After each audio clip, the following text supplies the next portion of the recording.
Hi students, welcome back to first code YouTube channel. आज इस video में हम लोग डिस्कस करने जा रहे हैं जो आज आपसे क्वेश्चंस पूछे गए हैं 2022 इवन सिस्टम सॉफ्टवेयर के एग्जाम में, और काफी इजी क्वेश्चन पूछे गए हैं स्टूडेंट। अगर आपने कुछ नहीं पढ़ा होगा और सिर्फ जो कल पीडीएफ प्रोवाइड किया गया था, तो एक वीवीआई क्वेश्चन आंसर का और एक वीवीआई एमसीक्यू का, अगर आप वो पढ़ कर गए होंगे तो लगभग सारे क्वेश्चन आप बना करके आए होंगे। ओके, तो चलिए हम लोग ऑब्जेक्टिव से स्टार्ट कर लेते हैं। फर्स्ट ऑब्जेक्टिव पूछा गया है parsing is also known as, और हम लोग पढ़ चुके हैं पार्सिंग को क्या बोला जाता है, सिंटैक्स एनालिसिस। तो ऑप्शन नंबर बी यहाँ पे क्या है, बिल्कुल करेक्ट टिक किया है जिन्होंने भी टिक किया है। नेक्स्ट क्वेश्चन है translator is a low level programming language which is known as. ऐसा ट्रांसलेटर जो कि लो लेवल प्रोग्रामिंग लैंग्वेज के लिए है, उसे क्या बोला जाता है? हम लोग जानते हैं उसे क्या बोला जाता है, असेंबलर बोला जाता है। सो ऑप्शन नंबर बी बिल्कुल करेक्ट। नेक्स्ट क्वेश्चन है स्पेशल पर्पस सॉफ्टवेयर आर, इनमें से कौन से स्पेशल पर्पस सॉफ्टवेयर है? तो स्पेशल पर्पस सॉफ्टवेयर का मतलब क्या होता है, जो कि किसी खास कार्य को करने के लिए बनाए जाते हैं, और उसे हम लोग बोलते हैं एप्लीकेशन सॉफ्टवेयर। एप्लीकेशन सॉफ्टवेयर किसी स्पेसिफिक एप्लीकेशन के लिए, किसी स्पेसिफिक पर्पस के लिए बनाए जाते हैं। ऑप्शन नंबर ए बिल्कुल सही टिक किया हुआ है। नेक्स्ट क्वेश्चन है the CPU has built-in ability to execute a particular set of machine instructions are called as। तो CPU जो particular set of machine instructions को execute कराता है उसे क्या बोलते हैं, instruction set बोलते हैं। ऑप्शन नंबर बी, ये भी एमसीक्यू हम लोगों ने डिस्कस किया हुआ है। नेक्स्ट क्वेश्चन आपसे पूछा गया है operating system and utility software are examples of. सबसे इजीएस्ट एमसीक्यू अगर बोला जाए तो यही है कि ऑपरेटिंग सिस्टम और यूटिलिटी सॉफ्टवेयर का क्या एग्जांपल है, कंप्यूटर फंडामेंटल की चीजें हैं, ये दोनों सिस्टम सॉफ्टवेयर के एग्जांपल्स हैं। नेक्स्ट क्वेश्चन है डीबग मॉनिटर हेल्प्स इन। 3 4 5 बार हम लोग ये एमसीक्यू डिस्कस कर चुके हैं। डीबग मॉनिटर का यूज होता है ब्रेक पॉइंट सेट करने में और वेरिएबल्स के वैल्यूज को डिस्प्ले करने में। हमने कल वीवीआई क्वेश्चन में भी ये दोनों पॉइंट को डिस्कस किया था। तो option number C both of the above क्या होगा, बिल्कुल करेक्ट होगा। नेक्स्ट क्वेश्चन पूछा गया है the physical device of a computer is controlled by, यानी कि कंप्यूटर का जो फिजिकल डिवाइस होता है वो किसके द्वारा कंट्रोल किया जाता है? हमने आपको बताया था ऑपरेटिंग सिस्टम के द्वारा। और ऑप्शन भी सेम दे दिए गए हैं, माउस ये नहीं होगा, कीबोर्ड नहीं होगा, असेंबलर नहीं होगा। तो यहाँ पे आपको simply option number D none of the above tick कर देना है, बिकॉज माउस और कीबोर्ड नहीं होगा। क्यों? माउस के द्वारा हम फिजिकल डिवाइस को नहीं हम लोग कंट्रोल करते हैं, हम लोग माउस के द्वारा क्या करते हैं, इंटरैक्ट करते हैं ना, है ना। अब कीबोर्ड क्या है, एक इनपुट डिवाइस है, हम कीबोर्ड के माध्यम से कंट्रोल नहीं कर रहे हैं, हम इनपुट प्रोवाइड कर रहे हैं। तो यहाँ पे नन ऑफ द एबव ही करेक्ट ऑप्शन होगा, ऑप्शन नंबर डी। अगर ऑपरेटिंग सिस्टम होता तो आप ऑपरेटिंग सिस्टम को टिक कर दें, ठीक है। नेक्स्ट क्वेश्चन पूछा गया है macro is defined in a program. ये भी एमसीक्यू हम लोग कर चुके हैं। एक मैक्रो कहीं भी प्रोग्राम में डिफाइन किया जा सकता है, ठीक है। और मैक्रो का स्टार्टिंग पता है MACRO मैक्रो, और एंड होता है MENT एमेंट, और इस प्रकार से मैक्रो आप anywhere in the program define कर सकते हैं। ऑप्शन नंबर डी बिल्कुल करेक्ट है। नेक्स्ट क्वेश्चन पूछा गया है a system program that set up executable program in main memory ready for execution is called. एकदम सिंपल सा क्वेश्चन है, लोडर का सिंपली यहाँ पे डेफिनेशन दे दिया गया है। एक ऐसा सिस्टम प्रोग्राम जो कि क्या करता है, एग्जीक्यूटेबल प्रोग्राम को, यानी पहले से .exe मौजूद है उसको मेमोरी में लोड कर रहा है। क्यों लोड कर रहा है? ताकि सीपीयू उसको एग्जीक्यूट करा सके। तो वो लोड करना किसका काम रहता है, लोडर का काम रहता है। ऑप्शन नंबर डी यहाँ पे करेक्ट होगा। नेक्स्ट क्वेश्चन है in a 2 pass compiler the object code is generated in which phase. 10 बार ये एमसीक्यू कर चुके हैं कि 2 पास कंपाइलर 2 पास असेंबलर जो होता है उसमें ऑब्जेक्ट कोड कब जनरेट होता है, सेकंड पास में जाके। क्योंकि फर्स्ट पार्ट का आउटपुट क्या होता है, इंटरमीडिएट कोड होता है, और सेकंड पास का आउटपुट क्या होता है, ऑब्जेक्ट कोड होता है। तो second pass that is 2 pass यहाँ पे करेक्ट ऑप्शन होगा, option number C. Next question है type 0 grammar are also known as. Type 0 grammar को क्या बोलते हैं, हम लोग पढ़ चुके हैं, और सेम ऑप्शन दिया हुआ है पेज स्ट्रक्चर ग्रामर, बिल्कुल इन्होंने सही टिक किया है, option number B.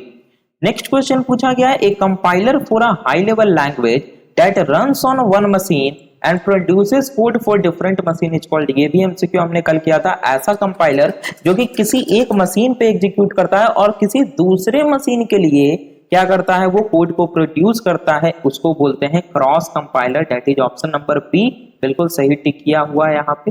Next question है a system program that combines the separately compiled modules of a programme into a form suitable for execution, उसको क्या बोलते हैं? हम लोग कल ये एमसीक्यू किए थे, ठीक है स्टूडेंट। एक ऐसा सिस्टम प्रोग्राम जो कि किसी प्रोग्राम का अलग अलग जो मॉड्यूल है जो कंपाइल किया हुआ है उसको लिंक कर देता है आपस में, ताकि एक एग्जीक्यूटेबल फाइल बन सके। उसको क्या बोलते हैं? लिंकिंग लोडर बोलते हैं। ऑप्शन नंबर बी बिल्कुल करेक्ट टिक किया हुआ है। नेक्स्ट क्वेश्चन है, a non relocatable program is one which. एक नॉन रिलोकेटेबल प्रोग्राम वो है, हम लोग कल पढ़े थे, और सेम ऑप्शन एकदम दिया हुआ है, ऑप्शन भी चेंज नहीं हुआ है। Can not be executed other than assigned memory. जो मेमोरी असाइंड कर दिया गया उसी में वो एग्जीक्यूट करेगा। तो ऑप्शन नंबर ए बिल्कुल करेक्ट टिक किया हुआ है। नेक्स्ट क्वेश्चन है, loaders that allow for program relocation are called. वैसे लोडर जो कि प्रोग्राम रिलोकेशन के लिए अलाउ करते हैं उन्हें क्या बोला जाता है? Relocating loaders yes, relative loaders yes. तो बोथ ए एंड बी बिल्कुल सही होगा। ये एमसीक्यू भी हम लोग डिस्कस किए हुए हैं। नेक्स्ट क्वेश्चन पूछा गया है, a macro definition is enclosed between a macro header statement and. ये भी एमसीक्यू 2-3 बार डिस्कस किए। मैक्रो कैसे डिफाइन होता है? मैक्रो हेडर स्टेटमेंट और मैक्रो का एंड स्टेटमेंट। तो option number A macro end statement बिल्कुल करेक्ट टिक किया हुआ है। और जिन्होंने भी टिक किया हुआ है सारे सही टिक किए हुए हैं, आपको कंग्रेचुलेशन। ओके, नेक्स्ट क्वेश्चन है, each instruction is executed bye a set of micro operation term dash. तो देखिए एकमात्र ऐसा एमसीक्यू अभी तक मिला है जो एमसीक्यू हमने डिस्कस नहीं किया था, और ये भी एकदम सिंपल सा एमसीक्यू। अगर आप थोड़ा सा आर्किटेक्चर भी पढ़े होंगे, कंप्यूटर आर्किटेक्चर थर्ड सेम में, तो इसे बना सकते हैं। यानी कि each instruction is executed by set of micro operation. हर एक जो इंस्ट्रक्शन होता है वो सेट ऑफ माइक्रो ऑपरेशन के द्वारा एग्जीक्यूट किया जाता है। उसे क्या बोलते हैं? तो वो जो माइक्रो ऑपरेशन होता है उसे माइक्रो इंस्ट्रक्शन बोलते हैं। तो ऑप्शन नंबर ए बिल्कुल करेक्ट टिक किया है। मिनी इंस्ट्रक्शन कुछ नहीं होता है, बोथ भी नहीं होगा, तो माइक्रो इंस्ट्रक्शन आराम से आप लोग सही ही टिक किए होंगे। ठीक है, मैं ऐसा उम्मीद करता हूं। नेक्स्ट क्वेश्चन पूछा गया है, which of the following loader is executed when a system is first turned on और रीस्टार्टेड। तो इनमें से कौन सा लोडर स्टूडेंट सबसे पहले एग्जीक्यूट होता है जब हम किसी सिस्टम को स्टार्ट करते हैं? ये हम लोग सिस्टम मेंटेनेंस में भी पढ़े थे और सिस्टम सॉफ्टवेयर का भी ये पार्ट है। और करेक्ट ऑप्शन है bootstrap loader, option number C. Boot loader नहीं होगा, बूट लोडर थोड़ा सा दूसरा कॉन्सेप्ट है, यहाँ पे bootstrap loader. Option number C जिन्होंने भी टिक किया है बिल्कुल आपने सही टिक किया है। नेक्स्ट क्वेश्चन है, static binding is a binding performed the execution of a program begins. हम लोग पढ़े थे स्टैटिक बाइंडिंग और dynamic binding, that is early binding और लेट बाइंडिंग। तो अर्ली बाइंडिंग का मतलब क्या? ये प्रोग्राम के एग्जीक्यूशन स्टार्ट होने के पहले, प्रोग्राम के एग्जीक्यूशन स्टार्ट होने के बिफोर ये बाइंडिंग होता है। सो यहाँ पे ऑप्शन नंबर बी बिफोर क्या होगा? बिल्कुल करेक्ट होगा। लास्ट क्वेश्चन आपसे पूछा गया है, dialogue manager and presentation manager are two components of. ये भी क्वेश्चन पढ़ चुके हैं, ये यूजर इंटरफेस का पार्ट है। तो यहाँ पे आपका ऑब्जेक्टिव एंड हो गया और सिर्फ एक ऐसा एमसीक्यू पूछा गया है जो कि हमारे पीडीएफ में से नहीं था, या हमने जो एमसीक्यू डिस्कस किया उसमें से नहीं था। तो आई होप आप लोग मिनिमम 19 तो सही किए ही होंगे। जल्दी से नीचे कमेंट कीजिए कि आप लोगों का कितना ऑब्जेक्टिव सही हुआ है। ठीक है, और ये पीडीएफ जिन्होंने भी भेजा है टेलीग्राम चैनल पे, आपने तो पूरा सही का सही टिक किया है। ठीक है, चलिए अब हम लोग जल्दी से ग्रुप बी और ग्रुप सी की ओर नजर डाल लेते हैं। हम लोगों ने वीवीआई क्वेश्चन और आंसर भी किया था, क्या उससे क्वेश्चन पूछे गए हैं हमारे एक्सपेक्टेशन के अनुसार? फर्स्ट पूछा गया है कंपाइलर और इंटरप्रेटर। आराम से आप लोग धुआं उड़ा दिए होंगे, ये तो हम लोग पहले ही आपको बता दिए थे। कंपाइलर और इंटरप्रेटर में कंपेयर पूछा जाएगा।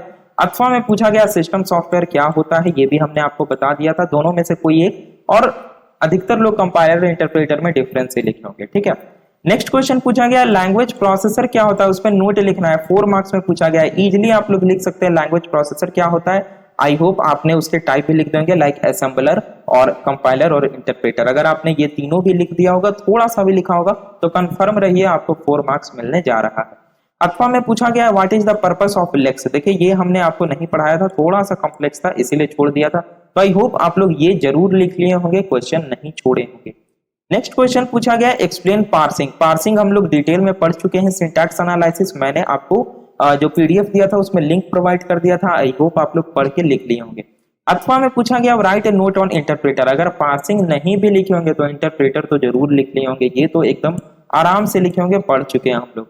नेक्स्ट क्वेश्चन है describe pass one of assembler. Only pass one पूछा गया, तो हम लोग पढ़े थे ना पास स्ट्रक्चर ऑफ असेंबलर, उसका सिर्फ पास वन लिखना था।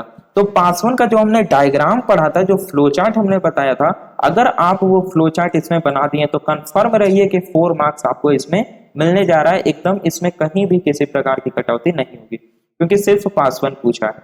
नेक्स्ट क्वेश्चन अथवा में पूछा गया है व्हाट इज लिंकर। अच्छा, तो अधिकतर लोग तो लिंकर ही बना दिए होंगे क्योंकि ये बहुत इजी है। ठीक है, तो लिंकर इजी था, आराम से आप लोग बना दिए होंगे। और नेक्स्ट क्वेश्चन पूछा गया लोडर क्या होता है। हमने आपको वीवीआई क्वेश्चन में बता दिया था लोडर, और हमने फंक्शंस ऑफ लोडर भी बता दिए थे। तो अगर आपने वो लिख दिया है तो कंफर्म रहिए कि 6 मार्क्स 4 मार्क्स का क्वेश्चन है, तो 4 मार्क्स आपको गारंटेड मिलने जा रहा है। अथवा में पूछा गया रीलोकेटिंग लोडर क्या होता है। हमने आपको रीलोकेटिंग लोडर नहीं बताया था, एब्सोल्यूट लोडर बताया था। कोई बात नहीं, आपने इसके जगह पे लोडर लिख दिया होगा, ऐसा हम उम्मीद करके चलते हैं। जिन्हें रीलोकेटिंग लोडर आता होगा उन्होंने अगर ये भी लिखा है तो कोई दिक्कत वाली बात नहीं है। अब आता है ग्रुप सी का पार्ट। तो ग्रुप बी में ऐसा कोई भी क्वेश्चन नहीं था जो कि आप छोड़ने वाले थे या हमने आपको नहीं बताया था, और सारे इजी क्वेश्चन पूछे गए हैं। नेक्स्ट क्वेश्चन है differentiate linking loader and linkage editor. अच्छा, ये हमने नहीं बताया है। अथवा में पूछा गया है list down fundamental steps in program development. ये थोड़ा इजी है, लेकिन प्रोग्राम डेवलपमेंट के फंडामेंटल स्टेप्स को हमने नहीं बताया है। आप लोग लिख सकते थे अपने से, अगर लिख दिए होंगे कि किस प्रकार से प्रोग्राम डेवलप किया जाता है, उसके स्टेप वाइज मैनर को अगर थोड़ा सा भी लिख दिए होंगे तो 6 मार्क्स में 3 मार्क्स तो मिल ही जाना है। अगर बहुत अच्छे से लिख दिए होंगे, आप पढ़कर गए होंगे, तो 6 मार्क्स कंफर्म मिल जाएगा। तो अभी तक एक ऐसा क्वेश्चन मिला है 6 मार्क्स का जो कि हम लोगों ने डिस्कस नहीं किया था। आगे देखते हैं क्या कोई और ऐसा क्वेश्चन। नेक्स्ट है define software tools, discuss 3 software tools for programming development. बहुत ही इजी है, तो हमने पढ़ा था, हमने अलग अलग पढ़ा था। लाइक लिखा हुआ है क्या, discuss 3 software tools for programming development. तो हमने प्रोग्रामिंग डेवलपमेंट पढ़ा था ना, प्रोग्रामिंग इन्वायरमेंट, उसके 3 टूल्स को आपको लिखने थे। तो 3 टूल्स क्या क्या लिख सकते हैं आप लोग। एक तो सोर्स कोड एडिटर हो गया सबसे पहले, दूसरा क्या चाहिए, लैंग्वेज ट्रांसलेटर चाहिए, तीसरा क्या चाहिए, डिबगर चाहिए, और भी काफी सारी चीजें। ये तीनों एकदम बेसिक फंडामेंटल है। आई होप आपने इसे लिख दिया होगा, और अगर लिख दिया होगा तो 6 मार्क्स कंफर्म आपको मिल जाएगा। अथवा में क्या पूछा गया है, what are the 4 fundamental functions performed in editor. Editor में जो 4 फंडामेंटल फंक्शन परफॉर्म होते हैं वो क्या होते हैं, इनको ब्रीफ में एक्सप्लेन करना है। तो ये हमने नहीं बताया था। अथवा वाला आई होप आप ये बनाए होंगे, सॉफ्टवेयर टूल क्या होता है। अगर आप ये पढ़ के गए थे तो ये भी आप बना सकते हैं, कोई दिक्कत नहीं है। नेक्स्ट क्वेश्चन क्या पूछा गया है, explain the features of ID.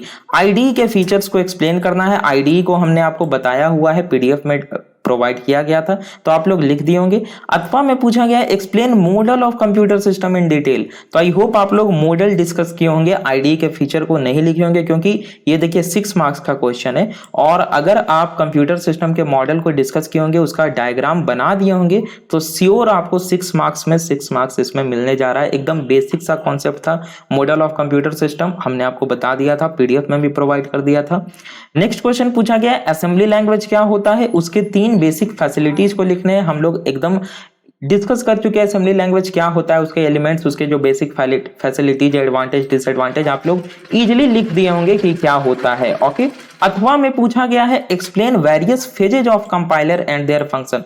हम लोगों ने फेजेज ऑफ कंपाइलर को डिस्कस किया था, जो हमने पीडीएफ आपको प्रोवाइड किया था, उसमें आपको दिया गया था फेजेज ऑफ कंपाइलर, हमने आपको बता भी दिया था। तो आई होप आप लोग एक्सप्लेन किए होंगे, उसके फंक्शन लिख दिए होंगे, या आप लोग इसे भी एक्सप्लेन कर दिए होंगे असेंबली लैंग्वेज। दोनों में से जो भी लिखे होंगे तो आपको अच्छा मार्क्स मिलने जा रहा है। नेक्स्ट क्वेश्चन, लास्ट क्वेश्चन पूछा गया है कंपाइलर क्या होता है, एक्सप्लेन स्ट्रक्चर ऑफ कंपाइलर। तो ये भी हम लोग पीडीएफ में स्टूडेंट डिस्कस कर चुके थे, आपको बताया हुआ है। अथवा में क्या पूछा है, describe evolution of system software, ये हम लोग डिस्कस कर चुके हैं। डायग्राम के साथ बोल रहा है, तो डायग्राम हमने देखा नहीं था। अगर आपने डायग्राम नहीं बनाया है, सिर्फ इवोल्यूशन लिख दिया है, तो 6 मार्क्स में 4 मार्क्स आपको कंफर्म मिल जाएगा। और अगर आपने कंपाइलर और उसके स्ट्रक्चर को लिख दिया है डिटेल में, तो 6 मार्क्स में 6 मार्क्स श्योर आपको मिलने जा रहा है। तो जो क्वेश्चन पूछा गया स्टूडेंट, लगभग जो हमने पढ़ा है उसी से पूछा गया है। सिर्फ एक ऐसा एमसीक्यू पूछा गया जो कि हमने नहीं डिस्कस किया था। और अगर क्वेश्चंस की बात करें, दोनों अथवा और डायरेक्ट क्वेश्चन मिला करके, तो सिर्फ एक जो 6 मार्क्स का क्वेश्चन है वो ऐसा पूछा गया जो कि हमने डिस्कस नहीं किया, यानी टोटल 7 मार्क्स। तो 70 में 7 आप घटा दीजिए, देख लीजिए कितना बचता है, और उस हिसाब से आपको कितना नंबर मिलने जा रहा है स्टूडेंट। ठीक है, तो चलिए अब हम लोग स्टूडेंट जो नेक्स्ट पेपर है उस पर फोकस करेंगे। 2 पेपर निकल चुका है, 3 पेपर आपका बचा हुआ है। तो मिलते हैं हम लोग अपने नेक्स्ट वीडियो में। Thanks for watching.